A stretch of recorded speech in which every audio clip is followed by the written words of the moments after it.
या सगळ्याविषयी बोलण्याकरता राजकीय विश्लेषक अशोक वानखडे सर आपल्यासोबत जोडले गेलेले आहेत। सर नमस्कार, स्वागत आहे तुमचं लोकशाही मराठीमध्ये। निवडणुकीला उपराष्ट्रपती पदाच्या निवडणुकीला ही सुरुवात झालेली आहे। सगळ्यात महत्त्वाचं म्हणजे या निवडणुकीमध्ये एनडीएचं पारडं जरी जड मानलं जात असलं तरी एनडीएला सुद्धा धाकधूक आहे। तिथं मत वाया जाऊ नये याकरता इंडिया आघाडी सुद्धा विशेष खबरदारी बाळगताना दिसते। मॉक पोल सुद्धा करण्यात आलाय। काय होऊ शकतं आज? नाही, मला वाटतं की एनडीएचा उमेदवार निघून जाईल, कारण त्यांच्याकडे पर्याप्त मतदान आहे। आणि दुसरी गोष्ट म्हणजे जर आपण भाजपाचं निवडणूक लढण्याचं तंत्र जर पाहिलं तर ते अगदी युनिव्हर्सिटीच्या लेवलच्या निवडणुका पण फार सिरियसली घेतात।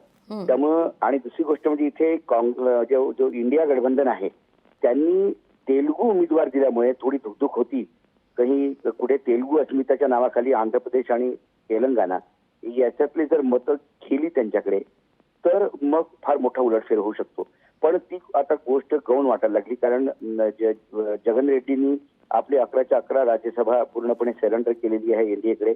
आणि जे आपले चंद्रबाबू नायडू आहेत ते फार ग्रेट डीलर आहेत। त्यांना माहित आहे की यासाठी आपल्याला मॅक्झिमम मधून केंद्र सरकारकडनं काय फंड घ्यायचा आहे ते डील करून त्यांनी पण समर्थन दिलं। दुसरं केसीआर जरी अब्सेंट राहिलेले असतील तरी मला वाटतं केसीआरची काही लोक पुन्हा इंडियाकडे जातील, कारण केसीआरच्या पार्टीमध्ये बरेचसे लोक बीजेपीमध्ये विलय पाहतात। आणि कविताला जेव्हा केसीआरनी बाहेर काढलं पार्टीच्या तेव्हाच कळलं की बीजेपी समर्थित लोक जास्त आहेत केसीआरकडे।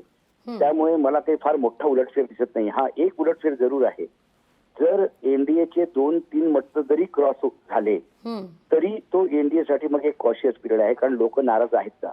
आणि जर इंडिया गठबंधन मधलं क्रॉसओव्हर झालं तर मग ते बुस्टिंग डोज असू शकतो बिहारसाठी, कारण बीजेपी एवढं म्हणू शकते की पहा उपराष्ट्रपती निवडणुकीमध्ये सुद्धा एनडीए गठबंधनचे बरेचसे लोक आमच्याकडे आलेत, त्याचा अर्थ ते आमच्यासोबत आहेत। त्यामुळे आता हे फक्त जिंकणं आणि हरण्यापेक्षा क्रॉसवोटिंग किती कोणाचं होतं, कारण जिंकणं तर एनडीएच्या उमेदवाराचं पक्क आहे, फक्त क्रॉसवोटिंग होतंय का।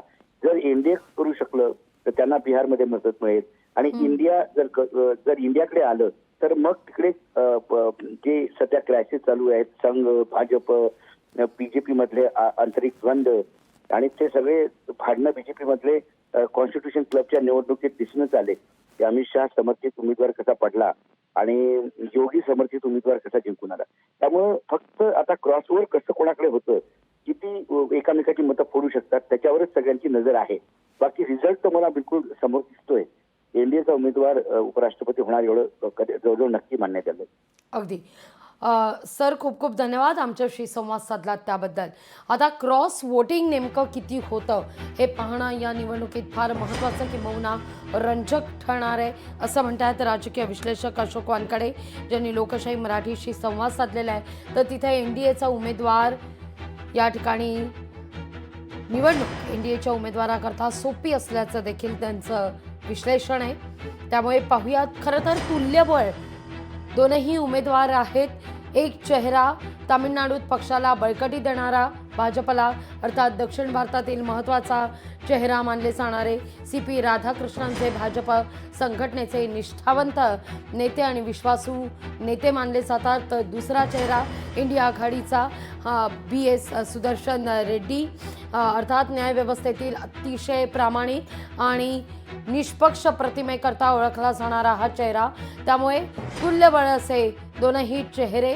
त्यामुळे आज मात्र कोण बाजी मारतं हे पाहणं महत्त्वाचं असेल। क्षणाक्षणाची अपडेट तुमच्यापर्यंत पोहोचवत राहणार आहोत। लोकशाही मराठी ऐका, पहा, जागरूक रहा।